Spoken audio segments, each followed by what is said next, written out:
My brother stole my girlfriend and my business idea that I told him about in confidence and launched it without me. He didn't even change the name. He failed in 6 months because he had no clue what he was doing. I launched the same concept properly and it actually worked. Now my ex and brother are begging me for a second chance. So my brother stole my girlfriend and the business idea I trusted him with, launched it without me using my exact name and plans, crashed it in 6 months because he's basically incompetent, and now both of them are showing up at my door acting like we can just hit reset. Yeah, no. Buckle up because this story is a masterclass in how not to betray family. I'm Jake, 28 years old, and I've spent the last decade working in the hospitality industry. Started as a front desk clerk at a boutique hotel right after college, worked my way up to assistant manager, then finally landed a position as operations manager at a mid-sized resort about 3 years ago. The pay's decent, the hours are brutal, but I learned every single aspect of running a guest experience from the ground up. My younger brother Cameron is 25. He's always been the family charmer. Good-looking, smooth talker, the kind of guy who could sell ice to someone living at the North Pole. He went to college for business administration, graduated with okay grades, and then bounced around from job to job for the next couple years. Nothing stuck. He'd get bored, quit, complain about bad management, rinse and repeat. Our parents always made excuses for him. He was finding himself, or too creative for corporate structure. I called it what it was. He didn't want to do actual work. Then there's Alexis. We met 4 years ago at a charity fundraiser my resort was hosting. She was volunteering, I was coordinating the event, and we hit it off immediately. She's beautiful, funny, ambitious, works as a dental hygienist, owns her own condo, has her life together.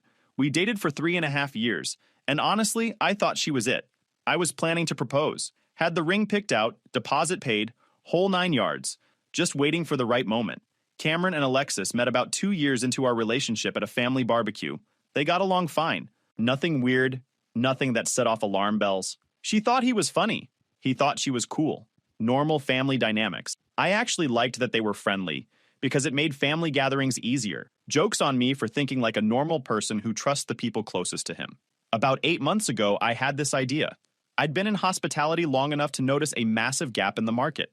Short-term rental management services existed, sure, but none of them really catered to what I call the overwhelmed owner segment. You know, people who bought investment properties or inherited vacation homes but had no clue how to manage them as rentals. They didn't want to deal with Airbnb, but hiring a traditional property management company was expensive and impersonal. My concept was simple but specific. A boutique property management service that focused exclusively on residential vacation rentals in our region. We'd handle everything from professional photography and listing optimization to guest communication, cleaning coordination, and maintenance. But here's the kicker. We'd offer tiered packages so owners could choose exactly how much involvement they wanted. Some people just needed listing help. Others wanted full white glove service. Nobody else was doing it this way. I'd been developing this idea for months. Made spreadsheets, researched competitors, mapped out pricing structures, created mock-ups of how the service would work. I even had a name picked out, Keystone Vacation Management. The whole concept was my baby. I'd stay up late after work refining the business plan, calculating startup costs, figuring out the tech stack we'd need. The only problem? I needed help. Running a resort full-time didn't leave me much bandwidth to launch a side business alone. I needed a partner. Someone I could trust who had some business sense and could handle the administrative side while I used my industry connections to build the client base. So naturally, I thought of my brother. I know, I'm an idiot, but hear me out. At the time, it made sense. Cameron had a business degree he wasn't using. He'd been complaining about wanting to be his own boss. We were family. I thought giving him this opportunity would be good for him, good for us, and good for our relationship.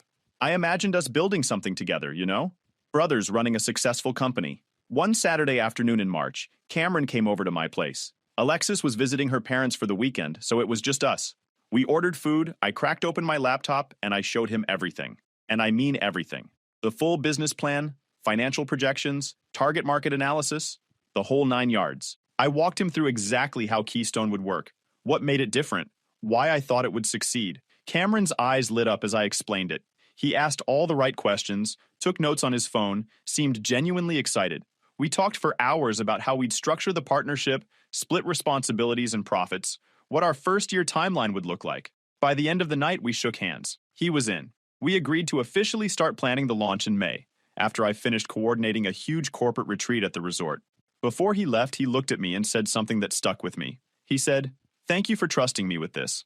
I won't let you down. I actually got a little emotional. Here we were, two brothers about to build something together. It felt right. The next few weeks, Cameron and I texted constantly about Keystone. He'd send me ideas for marketing angles. I'd share contacts I thought we could pitch to. Alexis knew about it too. I'd told her the same night I pitched Cameron. She thought it was a great idea and was excited for both of us. Everything felt like it was coming together. Then things got weird. In late April, Cameron started being less responsive. Our texts went from daily conversations to him taking days to reply. When I'd ask about the business planning, he'd give vague answers like working on some stuff or thinking through logistics. I figured he was busy, or maybe getting cold feet about the commitment. Starting a business is scary. I gave him space. Around the same time, Alexis started acting different too. Nothing major at first, just small things. She was on her phone more than usual, started picking up extra shifts at work. We'd make plans and she'd cancel last minute because something came up. When we did hang out, she seemed distracted, like her mind was somewhere else. I should have connected the dots. Looking back, all the signs were there. But I trusted them, both of them. So instead of being suspicious, I just figured everyone was going through their own thing. Cameron was probably stressing about the business. Alexis was probably just busy with work. I was the problem, right? Too focused on my own life to notice what was happening right in front of my face. Memorial Day weekend changed everything. Alexis was supposed to come to a family cookout at my parents' house. She texted me that morning saying she felt sick and needed to rest. I was disappointed but told her to feel better and I'd check in later. Went to my parents' place, helped my dad grill, hung out with relatives. Standard family gathering. Cameron didn't show up either. He texted the family group chat saying he had business meetings and couldn't make it. On Memorial Day. On a holiday. My mom bought it. My dad thought it was entrepreneurial of him. I thought it was weird, but whatever. I left my parents' house around 6 p.m. and decided to surprise Alexis with soup from her favorite deli. I'd texted her a couple times during the day, and she'd responded saying she was still feeling rough, just resting. I figured showing up with food would be a nice gesture. Her condo is about 15 minutes from my parents' place. I stopped at the deli, grabbed the soup and some bread, then headed over. Let myself in with my key. The lights were off. I called out her name. No response. Figured she was sleeping. I walked toward her bedroom to check on her. The door was cracked open. I pushed it open wider, and there they were. Cameron and Alexis. In her bed, clothes on the floor. Completely naked. They didn't even notice me at first because they were too busy with each other. I just stood there like an absolute moron holding a bag of soup, my brain trying to process what my eyes were seeing. Alexis saw me first. She screamed, grabbed a sheet. Cameron turned around, and the look on his face wasn't even apologetic. It was more like, annoyed? Like I'd interrupted something important, and how dare I use my own key to check on my supposedly sick girlfriend. I didn't yell, didn't throw things, didn't make a scene. I just stood there for what felt like an hour but was probably 10 seconds, set the soup on her dresser and said, "Keep it. You both clearly need the energy." Then I walked out, got in my car, drove home, sat on my couch staring at the wall for the rest of the night. My phone blew up with texts and calls from both of them. I didn't answer, didn't read them, just sat there in complete silence. The next morning, I woke up to 47 missed calls and God knows how many texts. I finally read through them. Alexis's messages were the standard cheater's greatest hits. It just happened. I didn't mean for this. Please let me explain. It's not what it looked like. Yeah, because two naked people in bed together could be interpreted so many different ways. Cameron's texts were somehow worse. No real apology. Mostly just him saying we needed to talk like adults and that things got complicated. Complicated. That's what he called deliberately sleeping with his brother's girlfriend. Complicated. I responded to Alexis first. "We're done. Don't contact me again." Blocked her immediately. To Cameron, I sent, "You're dead to me." Blocked him too. Then I went to work. Because what else was I supposed to do? Sit at home and think about how the two people I trusted most in the world betrayed me? No thanks. I buried myself in my job. Worked longer hours. Picked up extra shifts. Became the guy who was always at the resort. Always available. Always working. It was either that or fall apart. And I wasn't about to fall apart over people who clearly didn't value me. My parents called, tried to mediate. My mom especially kept pushing for me to hear them out and work through this as a family. I told her I had nothing to say to Cameron and nothing to work through.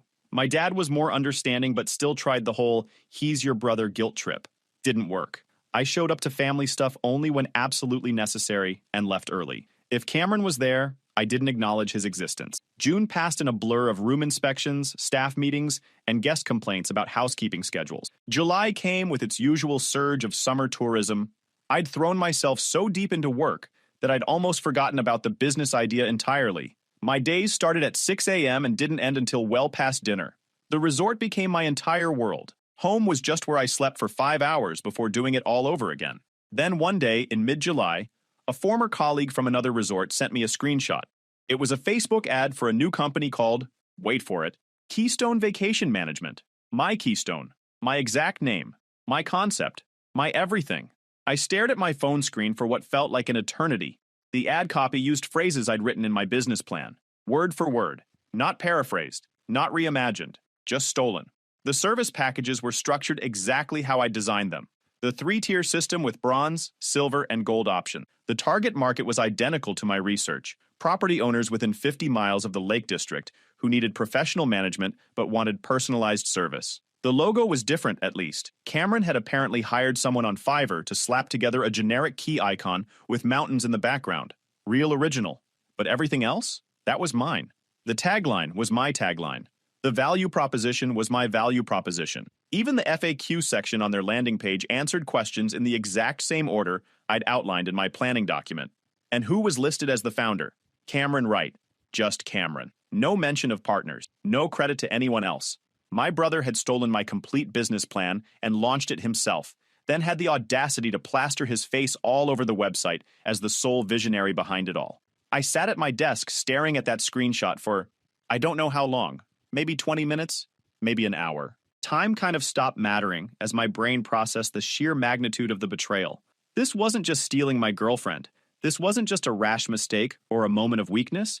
This was premeditated theft. This was taking months of my work, my research, my expertise, and claiming it as his own. The worst part? He'd had the business plan the whole time. All those weeks when he was being distant and vague, he wasn't getting cold feet. He was planning to launch without me. Every text where he said he was working on some stuff, he was literally working on my stuff, figuring out how to execute my plan without cutting me in. I sat at my desk staring at that screenshot for I don't know how long. The audacity of it was almost impressive. He didn't even try to hide it, didn't change the name, didn't modify the concept, just took everything I'd shared with him in confidence and used it for himself. I did some digging, started with the obvious, their website. Professional looking at first glance, I'll give him that. Clean layout, decent color scheme, professional stock photography of happy families enjoying vacation homes. But the more I looked, the more cracks appeared in the facade. The copy had typos, not just one or two, like someone had written it at 2 a.m. and never bothered to proofread. Experience instead of experience. Accommodations instead of accommodation. Basic stuff that any halfway competent business owner would catch. The photo gallery was entirely stock images. None of them even showed properties in our region. One photo was clearly of a beachfront property with palm trees. We don't have palm trees anywhere near here. We have pine forests and mountain lakes. Did he really think no one would notice? The pricing structure was there, but some of the details didn't make sense. Like he'd copied my framework without understanding the reasoning behind it. My bronze tier was designed for owners who just needed listing optimization and guest screening. Cameron's bronze tier promised all that plus professional photography and cleaning coordination for the same price point I'd calculated just for the basics. The numbers didn't work. Either he was dramatically undercharging and would lose money on every client, or he was planning to cut corners somewhere that would hurt service quality. I clicked through to their About Us page. There was Cameron in a professional headshot that was clearly from his college graduation, because I recognized the background, talking about his passion for hospitality and his years of experience in property management. Years of experience. The dude had never worked in hospitality for a single day. His longest job had been 3 months at a car dealership where he quit because his boss didn't respect his ideas. The testimonial section was the cherry on top of this disaster Sunday. 3 glowing reviews, all posted within days of each other, all suspiciously vague and generic. Keystone changed my life. Best property management company ever. Highly recommend. No specific details. No mentions of actual services rendered. Just the kind of fake reviews you write when you're desperate to look legitimate. Then I found his social media. The Keystone Instagram account had been created in early June, right after Memorial Day weekend, right after I caught him with Alexis. The timing wasn't coincidental. He'd been planning this for weeks, maybe longer. Every post was try-hard corporate inspirational garbage. Photos of sunrises with quotes about chasing dreams and building empires. Behind-the-scenes shots of Cameron at a desk with a laptop, looking thoughtful and entrepreneurial. The comments were turned off, probably because he knew he couldn't handle the criticism he deserved. And there she was, Alexis, in multiple photos on his personal Instagram. The caption on one from early June said, "Celebrating new beginnings with my partner in crime." They had a champagne bottle in the photo. The comments were full of friends congratulating them on the new venture. People who had no idea what they'd done to me. People who thought this was a cute couple starting a business together. The betrayal had layers. Another photo from late June showed them at what looked like a networking event. Cameron was wearing an ill-fitting suit he'd probably borrowed, and Alexis was dressed up, playing the supportive girlfriend role. The caption talked about growing our vision and connecting with the community. My vision. My community of contacts that I'd spent a decade building relationships with. They weren't even trying to be subtle. They'd destroyed my relationship, stolen my business plan, and were now publicly celebrating it, like they'd accomplished something worth celebrating. The confidence it took to be that shameless was almost impressive. Almost. My first instinct was rage. White hot, see red, want to break things rage. I wanted to call him, scream at him, threaten legal action. I drafted about 15 different texts telling him exactly what I thought of him and his pathetic attempt at entrepreneurship. I looked up intellectual property lawyers. I considered posting my own version of what really happened on social media, exposing them both. But then I took a breath and actually thought it through. What would any of that accomplish? A lawsuit would be expensive, time-consuming, and messy. Public call-outs on social media would make me look bitter and vindictive. Screaming at Cameron would give him the satisfaction of knowing he'd gotten under my skin. Then I realized something that made me smile for the first time in weeks. He had no idea what he was doing. Like, fundamentally, at a basic operational level, Cameron was completely unqualified to run a property management company. See, my business plan wasn't just a document full of good ideas. It was the culmination of 10 years of hospitality experience. Every system I'd outlined, every process I'd detailed, every contingency plan I'd included, all of that came from actually living through the scenarios. I knew how to handle a burst pipe at 3 a.m. because I'd done it a dozen times. I knew how to smooth over an angry guest who found their rental dirty because I'd mastered that conversation through years of practice. I knew which contractors were reliable and which would ghost you during peak season because I'd worked with all of them personally. Cameron had the blueprint, but he didn't have the foundation of knowledge that made the blueprint work. He'd stolen the recipe, but he didn't know how to cook. And in the hospitality industry, that kind of inexperience doesn't just mean bad reviews. It means catastrophic operational failures that compound on each other until the whole operation collapses. So I made a decision. I wasn't going to interfere. I wasn't going to sabotage him. I wasn't going to send angry messages or warn his clients or post negative reviews. I was just going to wait and watch him fail. Because he would fail. It was inevitable. And honestly, watching his incompetence destroy the business he stole from me would be more satisfying than anything I could actively do to him. And I was absolutely right. The first cracks appeared in August. I joined a local property management Facebook group just to keep tabs on the industry chatter, using a throwaway account so no one would connect it to me. Someone posted asking if anyone had experience with Keystone. The responses were not kind. One property owner wrote a detailed post about how Keystone had promised 24-hour emergency response, but took 2 full days to address a broken refrigerator during a guest's week-long stay. The guests had to throw away all their groceries, and the owner ended up comping the entire rental just to avoid a nightmare review. When the owner complained to Cameron, apparently his response was to blame the contractor for being slow. Never mind that any competent property manager has backup contractors for exactly this reason. Another owner complained about the professional photography they'd paid extra for. According to her post, someone showed up with a smartphone, took about 15 photos in less than 20 minutes, didn't move any furniture or stage anything, didn't even open the blinds to let in natural light. The resulting photos were dark, poorly composed, and made her renovated cabin look like a dingy basement apartment. When she asked for a reshoot, she was told there would be an additional fee because the first shoot had already been completed per contract. A third complaint detailed a double booking nightmare. Somehow Keystone had listed the same property on both Airbnb and VRBO without syncing the calendars. 2 different families showed up on the same Saturday expecting to check into the same house. One family had driven 6 hours with kids in the car. The other had flown in from out of state. Cameron's solution? He told both families to work it out between themselves, or he could try to find them alternative accommodations, but couldn't guarantee anything. The owner ended up having to personally handle the situation, refund both bookings, and pay out of pocket to put one family up in a hotel for the weekend. These weren't just minor hiccups. These were fundamental operational failures that would never happen if someone with actual hospitality experience was running things. I dealt with every one of these scenarios during my career. They all had straightforward solutions that came from knowing the industry. But Cameron didn't know the industry. He just knew how to copy someone else's business plan. September brought more drama. By this point, the Facebook group had multiple threads about Keystone's failures. Someone created a running joke about Keystone moments, sharing their latest disaster story about the company. The stories got progressively worse. Missed maintenance issues that turned into expensive emergencies, poor communication leaving guests locked out of properties, listings with so many inaccurate details that guests were threatening legal action.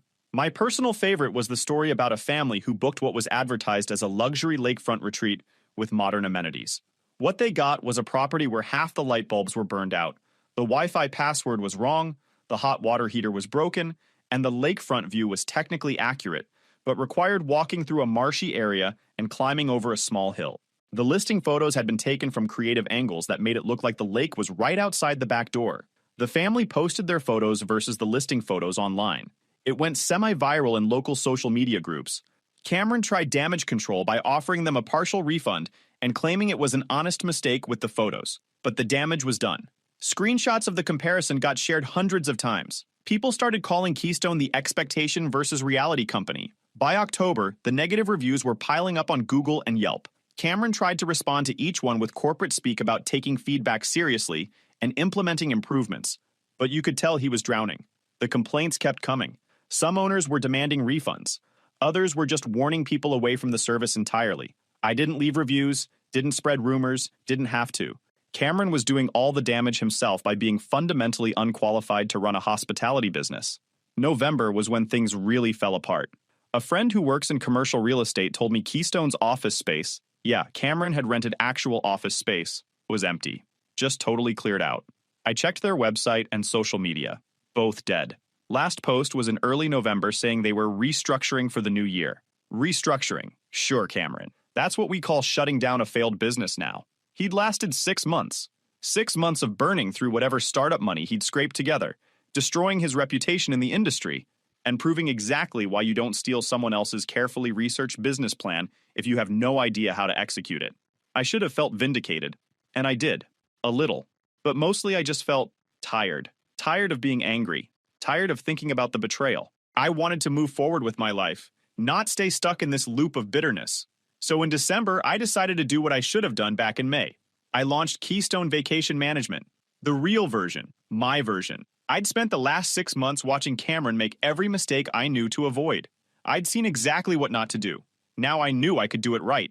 I registered a new LLC, built a professional website, invested in proper photography equipment and training. Most importantly, I used my decade of connections in the hospitality industry to secure my first 5 clients before I even officially launched. My approach was different from Cameron's failed attempt in every way that mattered. I started small and focused on quality over quantity. Each property got a customized service plan based on the owner's actual needs.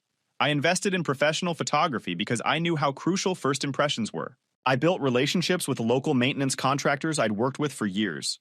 I created detailed standard operating procedures for every scenario because I'd lived through every scenario in my years at the resort. By the end of December, I had 8 properties under management. By mid-January, I had 15. Word of mouth in the property owner community spread fast, especially after Cameron's spectacular failure had left a lot of people looking for competent alternatives. Every client I brought on was someone who either had a horror story about Keystone's first failed iteration or knew someone who did. February brought my first big test. One of my properties had a pipe burst during a cold snap while guests were checked in. I got the call at 11 p.m. on a Thursday. I had a licensed plumber on site within 30 minutes, moved the guest to a comparable property I managed nearby at no extra charge, had the damage repaired within 48 hours, and gave the guests a partial refund for the inconvenience. The kind of crisis management that comes from years of experience dealing with operational emergencies. The owner was so impressed she referred 3 of her friends who also owned vacation rentals. By the end of February, I was managing 22 properties and had to hire my first employee, a part-time administrative assistant to help with scheduling and guest communication. March is when things got interesting. I was at my desk one evening, reviewing the monthly financials because Keystone had officially become profitable in month 3, when my phone rang. Unknown number. I almost didn't answer, but something made me pick up. Jake, it's Cameron. I should have hung up immediately, but curiosity got the better of me. I hadn't spoken to him in 10 months, hadn't seen him since Memorial Day, hadn't acknowledged his existence beyond the vague awareness that we were technically related. What do you want? My voice was flat, emotionless. I need to talk to you. Can we meet somewhere? No? Please, just hear me out. I know I messed up. I know I hurt you. But I need your help. The absolute audacity. You need my help? You stole my girlfriend and my business idea, launched it without me, crashed it in 6 months, and now you need my help? I made mistakes. I know that. I'm sorry.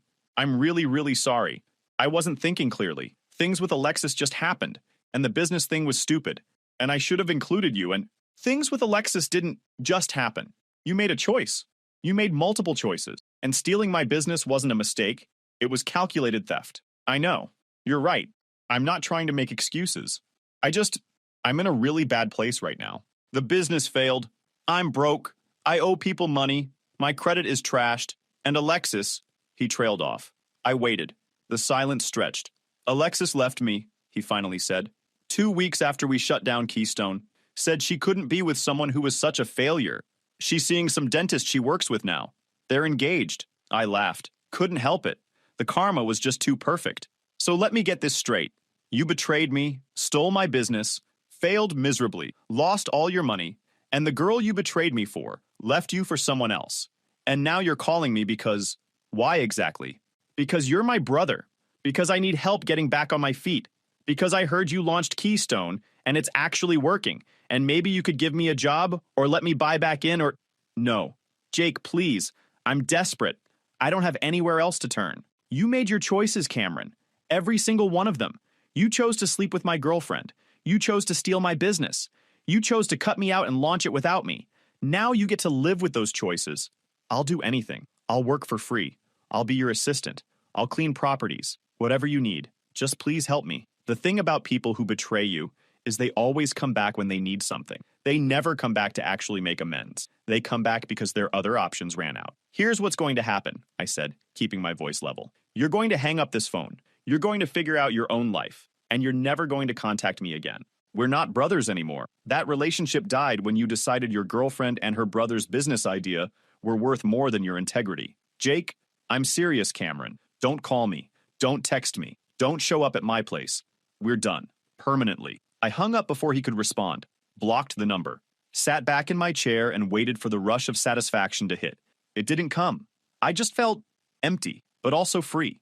Like cutting that final tie had released me from something I'd been carrying around for months. 2 weeks later, Alexis showed up at my office.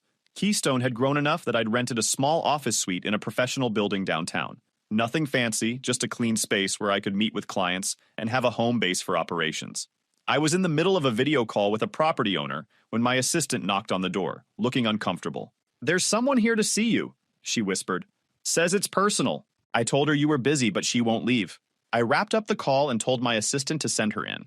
Alexis walked through the door looking exactly the same as I remembered. Beautiful, put together, professional. She also looked nervous, which was new. "Hi, Jake. You have 5 minutes. Make it count." She sat down across from my desk, fidgeting with her purse strap. "I wanted to talk to you, to apologize properly, to explain." "There's nothing to explain. You cheated on me with my brother." Pretty straightforward. It wasn't like that. It happened so fast. Cameron and I were texting about the business, and we started talking more and feelings developed and... Stop. I don't care about the timeline of your affair. What do you actually want? She took a deep breath. "I heard Cameron called you, asked for help. News travels fast. He told me you said no, that you blocked him. I understand why you're angry with him, but Jake, he's really struggling. He needs help." This was unbelievable. "And you're here to advocate for my brother? The same brother you left 2 months ago for another man? The same one you're not even with anymore? I know how it looks. But despite everything that happened between us, I still care about you both. I hate seeing him struggle. I thought maybe if I talked to you... Let me stop you right there. You don't get to care about me anymore. You gave up that right when you decided to sleep with Cameron. And you definitely don't get to show up at my place of business asking me to help him. Neither of you have any claim on my sympathy, my help, or my time. But he's your brother. Biology doesn't mean anything when someone proves they don't value the relationship. Cameron chose himself over me. You chose yourself over me. Now you both get to deal with the consequence without expecting me to fix it for you." Her eyes welled up with tears. The old me would have felt guilty, would have softened, would have at least pretended to consider what she was asking. The new me just felt tired of everyone expecting me to be the emotional caretaker for people who hurt me. I made a mistake, she said quietly. We both did. We hurt you and we're sorry. Doesn't that count for anything? You want credit for apologizing after you got everything you deserved? You left me for Cameron. Fine. He launched a business that failed. Fine. You left him for another guy. Fine. Those are all natural consequences of the choices you made. I'm not going to rescue either of you from the reality you created. What about forgiveness? What about second chances? Forgiveness isn't the same as reconciliation. I can forgive you both for what you did, eventually, but that doesn't mean I owe you my help, my friendship, or my presence in your lives. You both burned that bridge to the ground.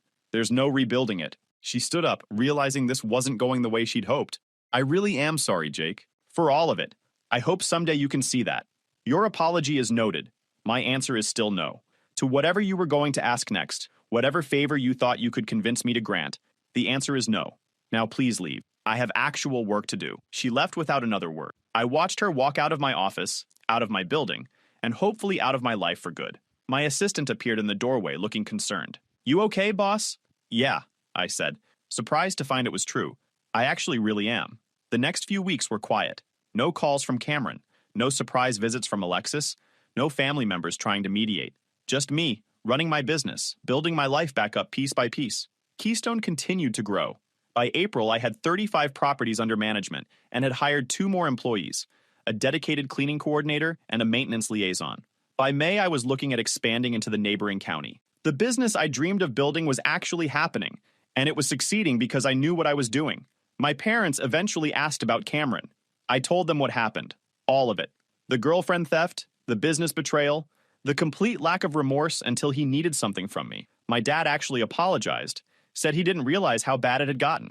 My mom took longer to come around, still stuck in that, but he's your brother mentality. But even she eventually admitted that what Cameron did was inexcusable. I didn't hate them anymore. Not Cameron, not Alexis. Hate requires too much energy, too much emotional investment. They were just people who made selfish choices and had to live with them. Their struggles weren't my responsibility. Their redemption wasn't my project. Sometimes people ask me if I regret not giving Cameron a second chance. If I wish I'd helped him when he asked, the answer is simple. No, not even a little bit.